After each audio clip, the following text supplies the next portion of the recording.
Have you ever heard of a fiduciary in all things? Just imagine every single institution that you interact with abided by this rule: fiduciary in all things. And you might be asking yourself, what is a fiduciary? A fiduciary, in essence, is an individual, or an institution in this case, that puts the client ahead of themselves. So imagine an institution that put its customers ahead of its own well-being. And imagine now that that propagates throughout the world. I had the pleasure of having a conversation today with George D. Kinder. He is considered the father of life planning in the financial services world. He has trained countless financial advisors around three questions that he poses. And if you want to hear these very interesting three questions that really are meant to get to the root of life planning, then today's episode is for you. Today's episode is also for you if you care about community and how you might convene community as we as human beings. And what I see every day, it feels like I can see boulders that we're all carrying around. The world is heavy right now. There's a lot going on. But imagine a world in which we are having kitchen table conversations with each other and imagining a future that is more connected, more free, and more kind and loving. Today's episode is all about that.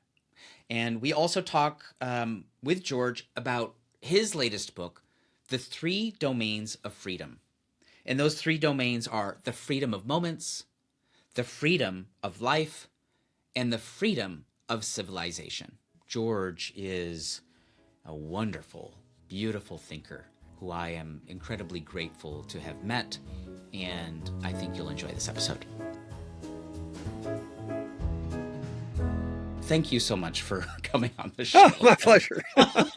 Good to be here, Dave. I've been in the wealth management business for a long time. And now I help wealth management firms grow, with my own firm, Yep. But what's also very, very interesting is being a good marketer is actually knowing and understanding your audience, right? It's knowing and understanding who is consuming the services that you're providing. And one of the things that I always found really pretty awesome is that there are many, many, many, many, many people and firms out there serving other people as a financial advisor, and they're doing really great work, and it goes way beyond the financial realm, right? Right. Now, how I discovered you, which is fairly recent, which also surprised Oh. me. I was in San Diego and I was having a conversation with someone who asked me a question like, if you had 24 hours to live, like, right? They started taking me down the path of like these questions that I think that you train financial advisors on. Right. And for the very first time, not that I hadn't heard these questions before, but these questions together. And you're also asking financial advisors to do something that many financial advisors would find to be a stretch. Yeah. You're asking them to stretch into, beyond the spreadsheet and into space with another human being, Right. where they actually have to hold space for them. Right. And because when you ask someone a question, like if you had 24 hours to live, you just kicked open a door that most people are not prepared to talk about. Right? So if we can start there, how did you get to this point where you were able to start talking about life planning? Well, that's gosh, there's so many different places I could go. I know. I mean, the truth is, I mean, having done a lot of deep meditation and deep exploration inside myself, I think it started at birth. But I don't think you probably want to go back there. But that's honestly where I think it started, and I think it started because I think one of the things that happened at birth, and part of this was recovered, and part of this my mother told me, was that the doctor botched it. So I came out and he had to put stitches in me right away. Oh, wow. Okay. And what I did, and I hadn't really known that exactly, but what I'd done was I'd actually recovered a memory by diving into, I mean, the the depth of my work, both with emotions and with meditation. So I dived in at one point, this was, gosh, 30 years ago or so. I dived into this feeling of yearning, just Wow. moment after moment after moment. And I had this, I called him a counselor from hell. He was, he was, he was a counselor. He was a counselor who lacked empathy. Imagine that.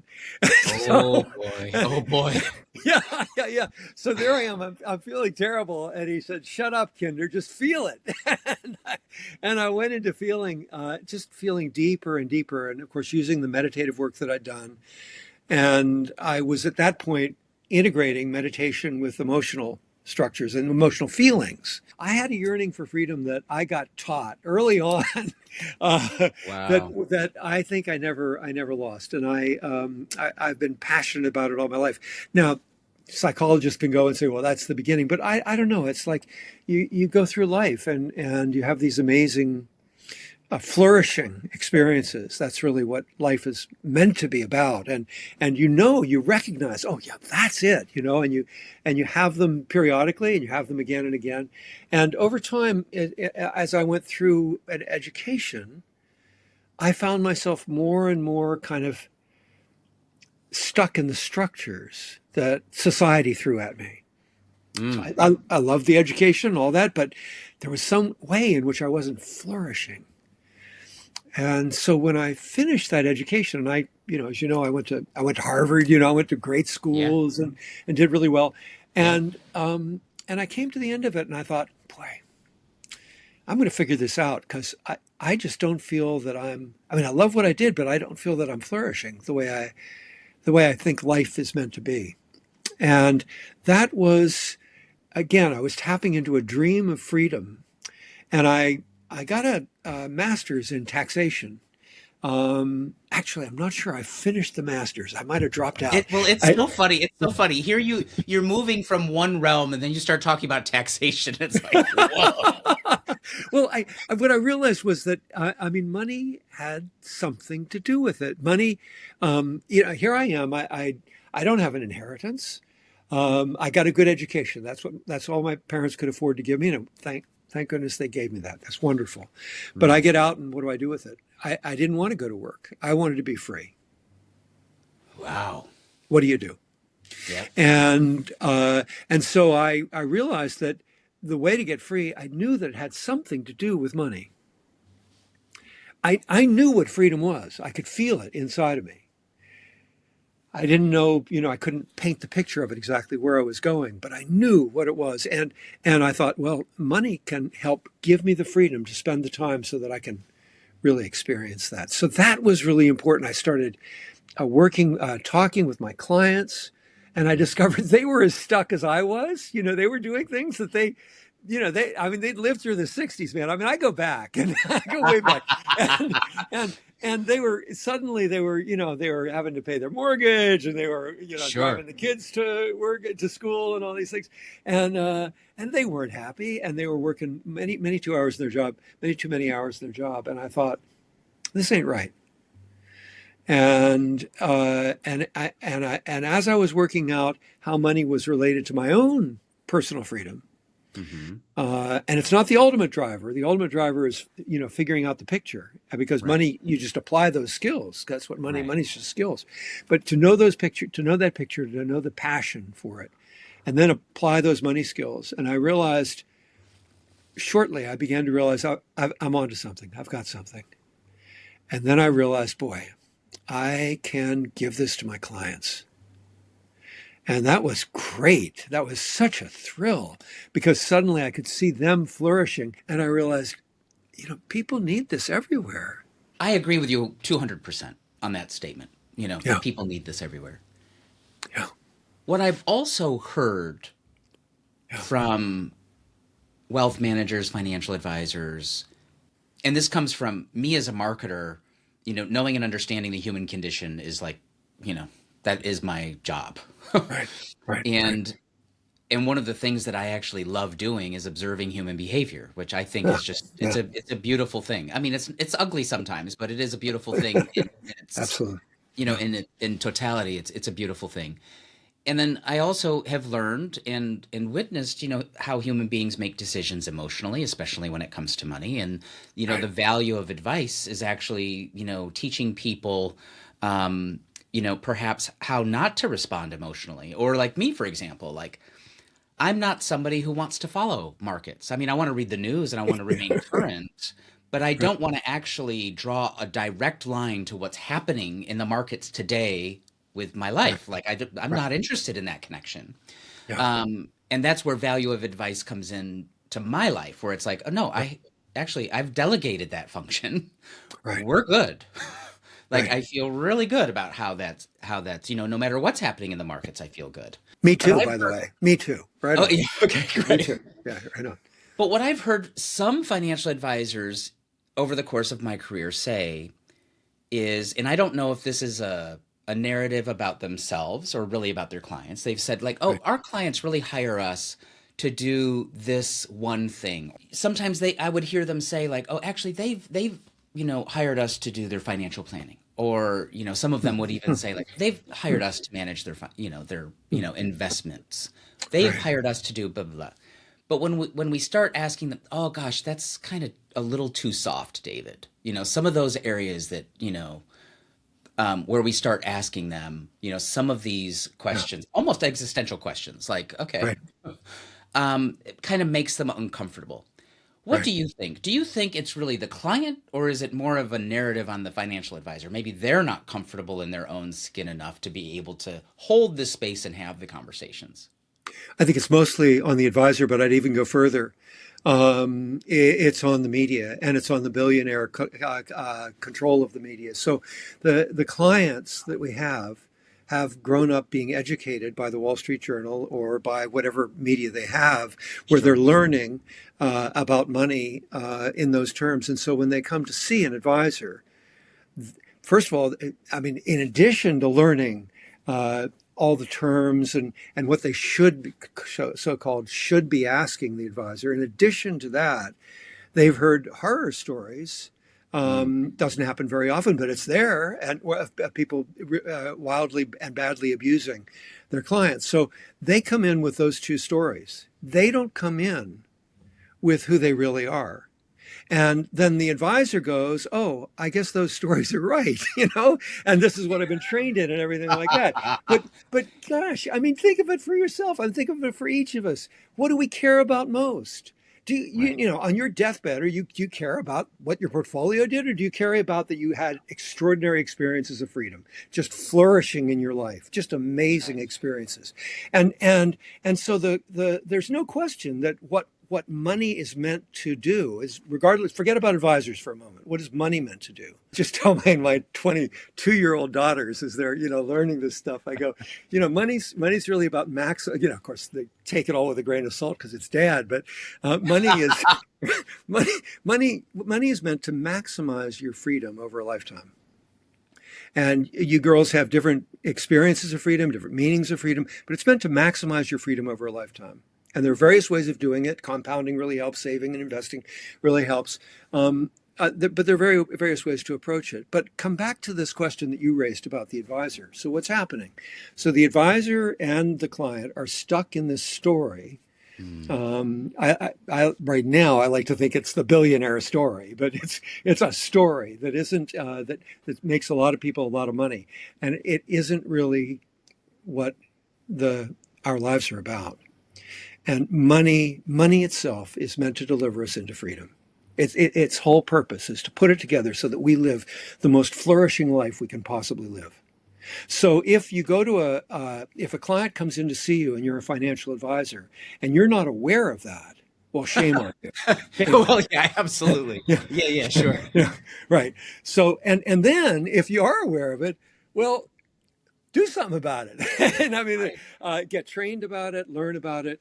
But it's that flourishing that each of us wants, and that's a very special thing. And even though advisors are, and I love your frame of what you love, the behavior and everything, but Mm. yeah, we think that advisors are freaked out by that personal nature sometimes, and sometimes they are. But the truth is that they chose a profession where they are one-on-one with another person more often That's than right. not. Yeah, they have. And They have. that's an intimate profession. And That's yes, great. they've got a lot of control because they're controlling what the topics are and all that, but they chose an intimate relationship profession. And so there's, there's, there's something in all of them that wishes they were better at that. Your book, The Three Domains of Freedom, Yeah. um, and those three domains are the freedom of moments, Right. the freedom of life, and the freedom of civilization. Right. When I started reading the book, you mentioned yearning. I started having a yearning. Oh, well. Well, yeah, yeah. I Yeah. mean, it's Yeah. very interesting. So, like, Yeah. I've talked a little bit in other episodes on this show. There was a time in my life where my husband and I, we have a 7-year-old son. He's in second Oh, grade, cool. and in the run up to our son being born, I was panicking, like, oh my goodness, I'm going to be a dad, and I don't know that I'm well equipped. Right. And Right. so I got a coach and we started working through things. And, one of the, Right. I started a meditation practice at the time. And I've always kind of come in and out of Yeah. this practice. Right. And when I'm practicing, life is generally better in every Oh, dimension, oh, right? oh. Like in every Yeah. dimension. Yeah. Right. But then I fast forward to where I am today. Our son's Yeah. 7, and life is full, and I'm running my own business, and I'm an entrepreneur, and I have a show, and I'm doing this, and I'm doing that. My mind is in control, telling me there is no time for anything else. Right? Like, Right. and almost to the point of like, there's not even time to go out and enjoy a walk, like Right. on a sunny day in Portland, Oregon, which is Yeah. rare this time Oh. of year, right? And for my mind to be saying that, it sounds a little bit like, what? Oh my goodness, wake up. Right. So when I was reading this, it was just kind of that the yearning started coming back to, my goodness, Yeah. how do I started asking myself the question, how do I start creating the space in my life, which basically Yeah. means how do I create space in my calendar, Right. right? Right. Where I am observant of the things that are going to make me whole. And so, can you talk a little bit about what you mean when you say the freedom of moments? Yeah. Yeah. Yeah. Yeah. I mean, the subtitles, and thank you for that. Wow. What an introduction, David, and what you've encountered as you. I'm honored that you've encountered this as you read the book. Um, the subtitles I think are even clearer. Each moment is yours is the first Hmm. subtitle, and then your life is yours, and that's what we were just talking about. And then the third one is that we're troubled by right now is civilization is yours. But these are really important things about Mm. life, about us, about humanity. So each moment is yours. Maybe I'll inspire you a little bit more or stir up that yearning a little bit more. Okay, I don't okay. I don't think I'd written about this. No, because the study hadn't come out. So there was a study that came out almost just a little over a year ago, and it was reported when I saw it. It was in Scientific American. I mean, you can go back to the actual study, and it's pretty cool. And the study's about listening, which I can see is something that you also really enjoy doing. Mm. And again, that's something that a great advisor is a great listener because that way the client is really honored and heard. But this study was measuring the speed at which we think and at which we listen. And, we're in a very fast paced profession and we work with business people a lot and they're very fast paced. And so a lot of times when you ask them, what do you think's faster, thinking or listening, they'll say thinking is faster because they're so caught up in every moment as a thought going by. And, and I thought, as a meditator, I thought, well, that isn't true. What is it? And I tried to figure it out. Is it 10 times? Is listening 10 times as fast? And I thought, I bet it's faster. 100 times? That's more like it. Maybe a little over 100. Well, the study says listening is 100 million times as fast as thinking. 100 Whoa. million times as fast as thinking. So that says a huge amount about why meditation, mindfulness in particular, is so valuable for us because we miss those moments. We go from thought to thought to thought to thought.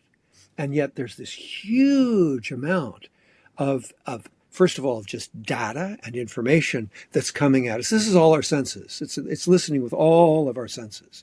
So there's huge amount of information that's coming to us. Well, imagine within that information how much knowledge there is. I mean, 100 million Oh mind yeah. moments per thought, basically. Oh And then yeah. within that, how much wisdom there is. And you go, whoa, whoa, whoa. And I've begun to really shift and go further than the book in terms of thinking about organizational structures, about hierarchies around business, and thinking about sustainability and connecting it to listening and realizing that we've constructed pretty much everything in civilization, certainly in our businesses and everything, on thinking, on thought. Well, listening is so much more complex, 100 million times as much. One reason for mindfulness is imagine if you had twice as much experience in your life. It's pretty easy to imagine if there's 100 million mind moments per thought, basically. So there's a lot of richness there, and I was lucky enough to start it early and to go at it, really go for it. Well, it reminds me of an experience I had. Um, my partners and I were managing a fairly large firm in San Francisco, Hmm. and we merged it into, there's this consolidation wave in the independent RIA space happening, Right, right. and and we merged our firm into a much larger firm. And during that process, because you know, I we basically had like a blood oath. Like when you make partner at this firm, like you're bound to your partners for the rest of your career. That's like what Yes, you're committing to. right, right. And we were pretty serious about it. Like, we had a big dinner. It was, ritual ceremony. Like it was all the things that Cool. humans do to Yeah, signal like, hey, this is very important. right, Like, right. Cool. and Yeah, so at that time I thought like, oh, okay, this is the last thing for my yeah, career that I'm going to do. right. And then that changed. And then it was like, oh, things are changing. And it was during that time period that I was using running as a meditative tool. Oh, yeah. And I also feel very lucky. Portland is a wonderful place to be Oh, running in the beautiful woods, place. right? So it's Yeah, just like, beautiful. Yeah. and I remember telling my colleagues at that time, like, I need to go slow in order to go fast. Hmm. Hmm. And Hmm. what I was signaling to them was like, in the Hmm. middle of the day, I might be unreachable for an hour, Yeah. Right on. Right on. Yeah. And what that means is, yeah, I'm probably out in the woods running, Right. or I'm walking, or maybe I'm just taking time to be silent, but I need that time in order to process the big questions that Exactly. are being Right. posed, right? Exactly. Right. Had I not had that practice at that time, the outcomes could have looked very different.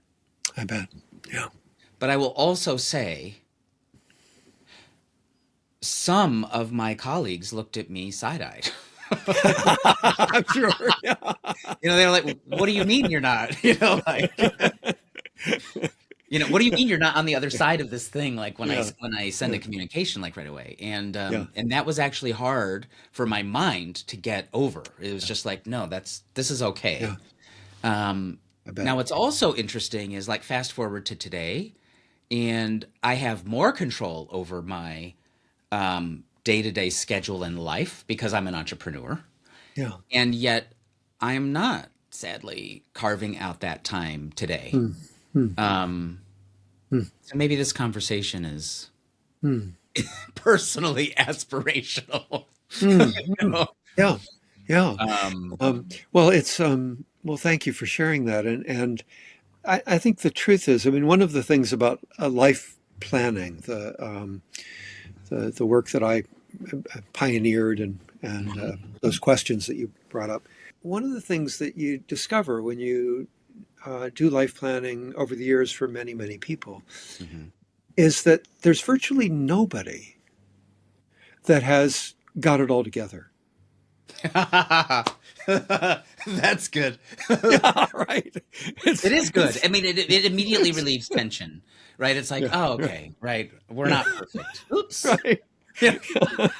And the beauty of life planning, this is why your life is yours, is the second domain of freedom, Yeah. is that you can you can find a way to access the path to freedom and to experience enough freedom that you feel like your life is really flourishing.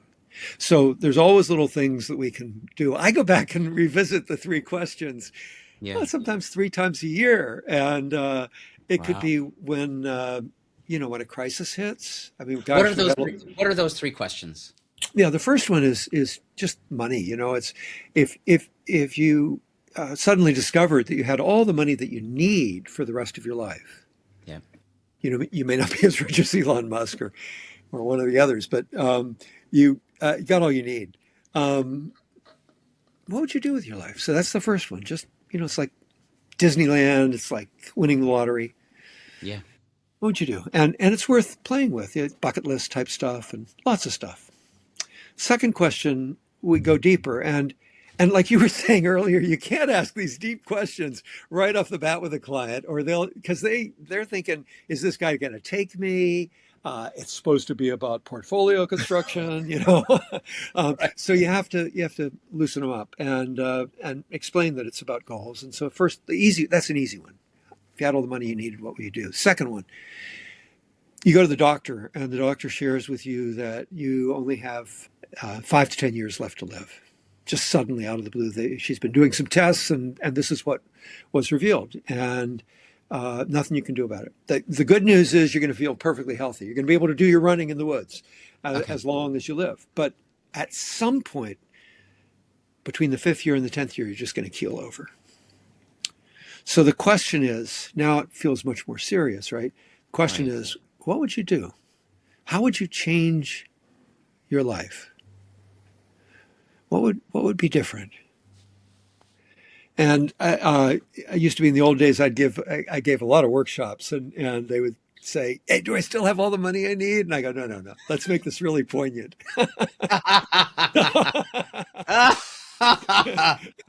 5 to 10 years, that's it.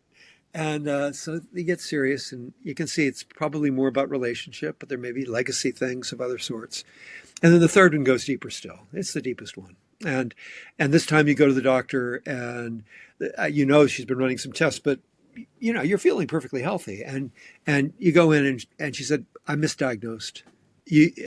I'm terribly sorry. You have a situation where you have 24 hours left to live. There's no way out. And there's nothing we can do about it." And so the question, escaping from the doctor's office, is not what you would do with that 24 hours. Most of us have a path or other, but it's really to reflect on, if that situation were to occur for you,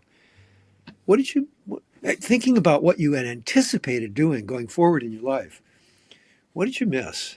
Ugh. Who did you not get to be? What did you not get to do? It's interesting, but that question tends to be the basis of a life plan Oh yeah. because it is so personal and it's so oriented toward the legacy question. Hmm. What did I not get to do? Who did I not get to be? Mm. That's missing. I've got to make that happen. And when you use that to energize, to paint the picture of who the client is meant to be, and you do it artfully, Mm. the client is on fire. Oh yeah.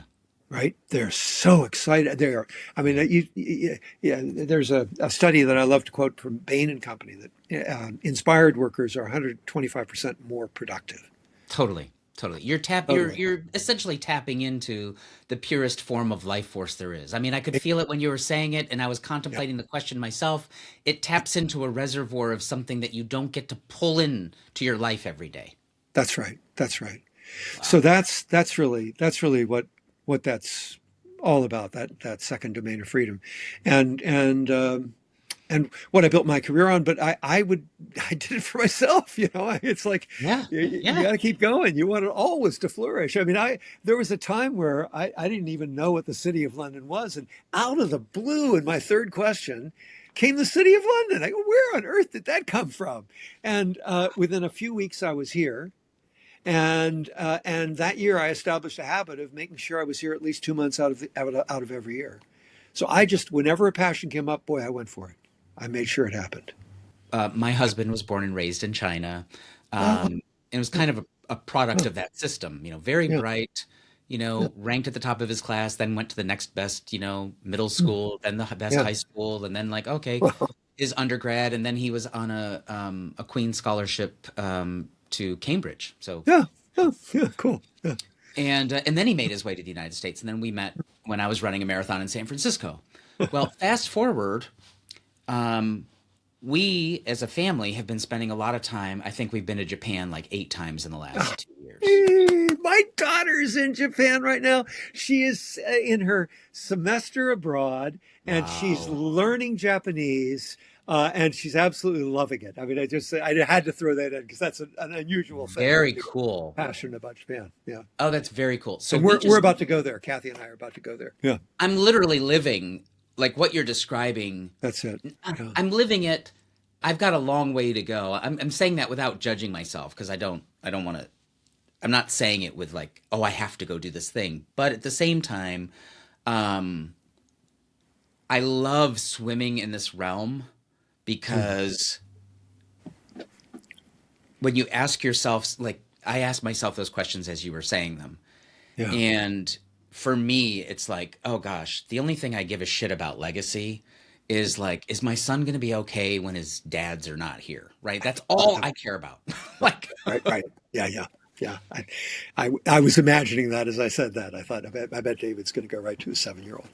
Yeah, well, yeah, totally. Because yeah, like, oh, okay, that's all I care about. I don't care right, about how much money we yeah, have. I don't care about how much money we give away. Like, I don't care about any of right. that. What I want to know, what I really care about is, did we teach him enough Yeah, so he has the skills to flourish on his own? absolutely. Right, right on. Yeah, Right. yeah. Um, Beautiful, beautiful. Right so on. and then the rest is just kind of like it's just numbers. Okay, let's get into the last domain of freedom Right. because I feel like that's the one that kind of knocked me over in my chair. And the reason it knocked me over in my chair is like I think we are living in a time, and I'm not like this is not a political statement. We're just living through a time as human beings where I feel like I can literally almost see the rocks on people's backs that everyone's carrying through Yeah, life. right on. Yeah, Like it's heavy. It's it, heavy. that's Everything's heavy. There is every. a Yeah, big burden in right, civilization today. right, right, right. Um, and so what do you mean by um, civilization is yours? Because when I Yeah, read that, I was like, oh gosh, I wish. right, Like, right, right, right. Isn't it our longing? I mean, isn't it what we all feel that is the right thing? I mean, isn't it how we kind of were brought into the world? Our parents telling us democracy is about, this is yours, this is your that's country, right. this is That's your right. you make the laws, you just define what's happening. Yeah, there'll be differences.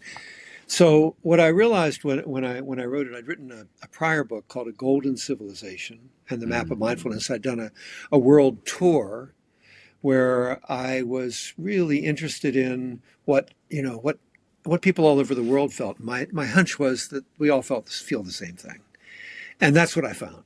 People want an end to corruption. People want they want democracy everywhere. I went to China. I went to we had other people doing workshops in Africa. So we went rich countries, poor countries, everybody, everywhere. People wanted democracy, an end to corruption. They wanted adequate food, healthcare, and clothing. They wanted an end to bigotry of all kinds. Yeah. They wanted democracy everywhere. That was a stunning one for me. I was kind of fearful that they might not.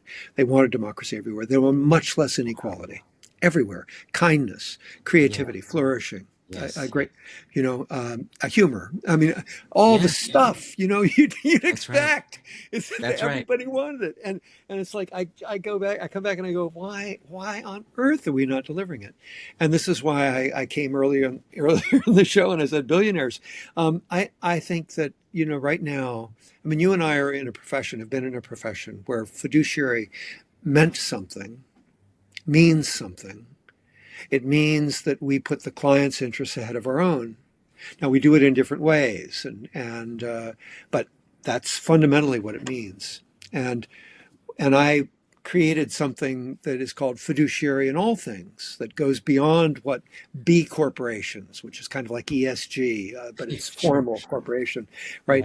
Yep. People, planet, and profit. I go beyond that. I say, in addition, there ought to be democracy and truth, and that Mm. every institution should be required to place those things ahead of their own self-concern.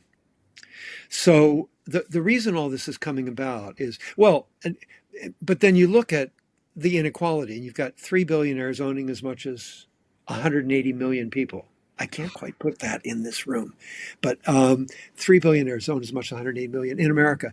And you go, and it's even worse globally, by the way. But you go, what fiduciary standard is working there? Is it Mm. democracy or is it shareholders, profit?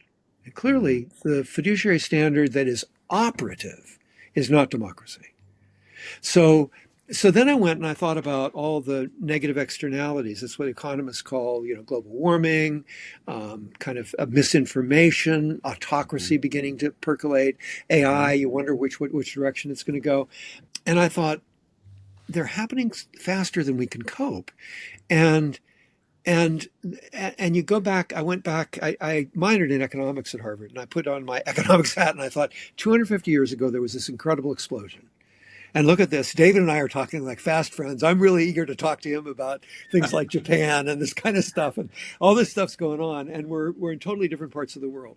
And how wonderful is that we've created all these things? Absolutely beautiful. But now there are all these negative externalities that are overwhelming us. And that's what you're talking about. The weight that people are feeling. Right. And it's getting worse. And I thought, we tend to go and we fight for, what do we fight for? We fight for equality. We fight for democracy. We fight for the earth. We fight for, truth in media. And we get lost in all these different fights. So we fight a local battle around a little Right. space of green. Right. And and I thought, wait a minute, this is systemic. Why are we fighting all these individual battles? Clearly, this is happening systemically. And if it's happening systemically, then there must be a very small tweak to the fiduciary standard that we have in civilization, which is the shareholder standard, that would shift everything. And that's what I did. I put all those things together, and I'm a big believer in capitalism, but I'm a believer in it where you tell the truth. You don't make a profit on the backs of lies and fraud, Right. That's and you right. don't make it on the back of democracy or the planet or humanity. So I think we can do it. And people, it sounds utopian and all that. Well, there's actually a path for it that I've been working on, how you could actually do it fairly easily compared to having a huge constitutional amendment and all this kind of stuff. There's a lot more simple ways of actually making it happen. But so I'm trying to get that word out, and I'm just one person. I got a small steering committee that's helping me trying to make it go viral or whatever. But that's what it's time for us. The earth has come together. We are all together for the first time in humanity's history. We can talk with each other. Never happened before. That's what's really Sure. happening. That Yeah. weight on the back is because of that, and we're going, hey, it is time for us to be free. And the people that have power, a lot of power, are saying, well, not at my expense. And so we who knows how it's going to unfold, but humanity is not meant to live with that rock on their back. They're not meant to live like Sisyphus. They're not meant to live Right. enslaved. Humanity is meant to flourish. And if you imagine, I mean, one of the things I'm working on, I know you work with companies as well. So what we do is we try to get every person in a company life planned. So that there's a barrier right now between CEOs and everybody else. You don't dare tell the CEO what you really care about. Imagine the flourishing that is squashed as a consequence. So we're seeking to get enormous energy by doing that. And so if people are flourishing everywhere, the degree of freedom that we all can experience and that our kids and our grandkids can experience is just it's mind-boggling. It's so much larger than what we have right now. And it can happen almost overnight. I mean, it's going to be tumultuous to make any kind of change like this, but Sure. it's something that would be sustainable then for the species, for possibly thousands of years, certainly for many generations going forward. What are some Now, of those things that, you know, outside of a constitutional amendment, like what are some oh, of those yeah, things that, like bring yeah. this into being? One of them is the fact that you and I are fiduciaries. And many of the people that are our colleagues, have been our friends over the years, have been at the best of our profession, are fiduciaries as well. And they identify with that term. So it's quite amazing that we have this fiduciary network of friends, and yet the industry that surrounds them is not fiduciary. That's What correct. a, right? That's yeah, yeah, yeah, yeah, Yeah, yeah. yeah, yeah, yeah, yeah. That's a big point of tension.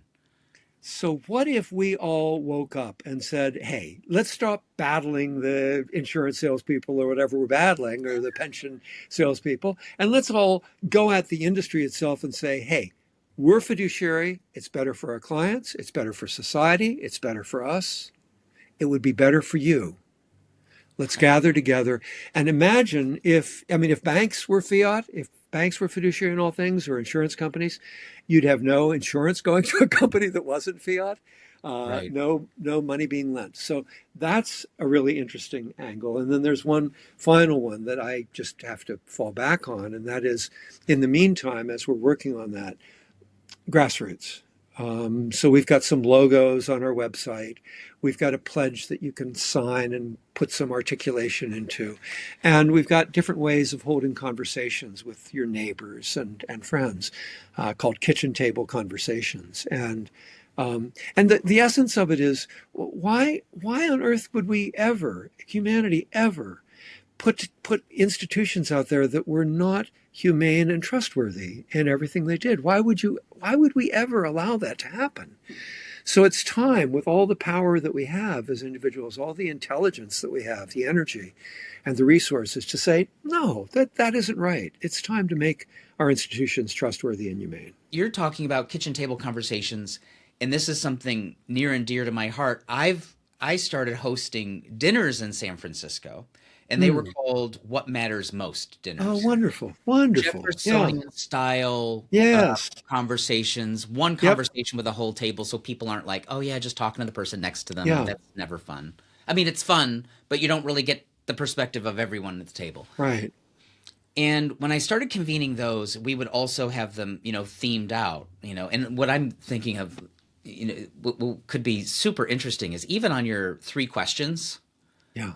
what if you were to have like a dinner series that just contemplated those questions? Yeah. Yeah. Yeah. Right. And what if, the cherry on top at the end was having a conversation about the last thing that you're talking about, Yeah. um, which is fiduciary in all things. Right. Like, Right. ask a question right out of, human-centered design thinking. How might we, right, Right. really bring into being us, fiduciary in all things, the institutions that we are a part of, the family units that you know, Yeah. we worked on our family values a few years Right. ago, and it's like, oh, okay, what are our values as a family? What do we Right. care deeply about? Yeah. Um, and what if just you mentioned this in your book, like what if we all did it? Yeah, exactly. What if we all did Like, it? Pretty cool.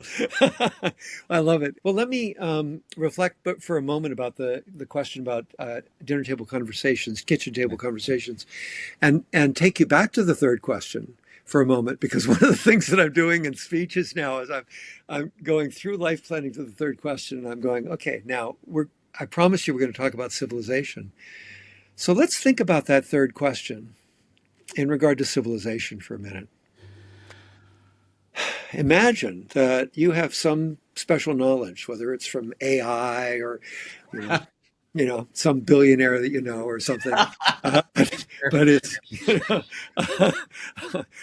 but you have special knowledge, and you learn that in 24 hours, it's up.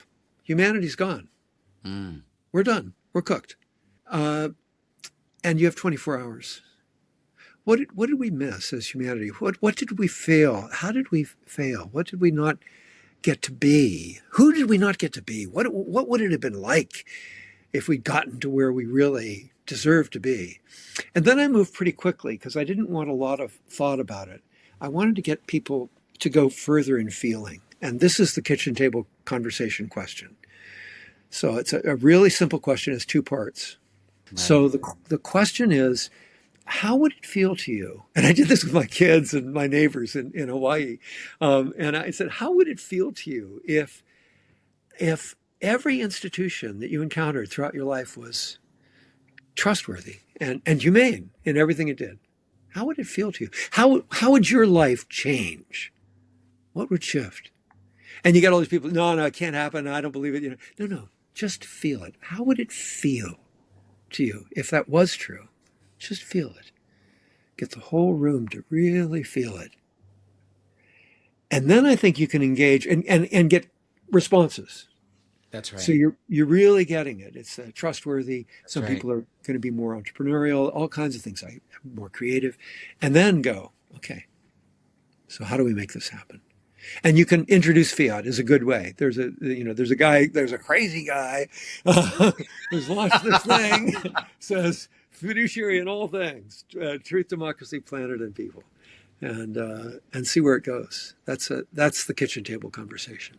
It's interesting when you were, and maybe this is because we have a grade school child, but you asked the third question in relation to civilization. It's like, okay, if we just knew that some event was going to wipe us out and we could do nothing about it in 24 hours, I immediately thought of, Dr. Seuss's book, The Grinch, where he's talking about the Who down in Whoville, right? Yeah, right. And Yeah. how like he can't stand them all standing in a circle and singing, like all this singing is driving him crazy, right? But then it also, ends with, he's now participating, right? In, their little circle of holding hands. And so I got this visual that like, gosh, if we really knew, it was 24 hours left, like for civilization, what becomes more important?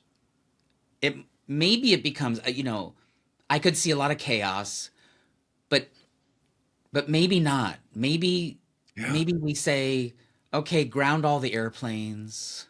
Right. Quit. Don't try to teleport yourself somewhere else around the world. Right. We've got enough technology to like kind of do that for right now. But maybe what's most important is we go out from our homes, we see our neighbors and we start to, and this would be actually quite revolutionary because like these things don't happen. Like, that's right. These things don't happen today. I don't even know my neighbors. Yeah. Like, yeah. It might be the first time I actually interact with them in a way that's meaningful. I think it's important if this is going to happen, there's got to be a grassroots kind of momentum moving forward. So that I'm trying to do whatever I can and get whatever help I can. So anybody listening to this show, come visit the site, fiduciaryinallthings.com, and get involved in a small way, in some way. Wow. That's amazing. George, thank you so much. This has been incredible for me. Me too, David. Yeah. Thank you for listening to Coded in Gold. If you enjoyed this episode, please like, comment, and subscribe. It helps us grow this community and keep these conversations going. You can find all links to follow the podcast and connect with our guests in the show notes. Thanks for tuning in, and take good care.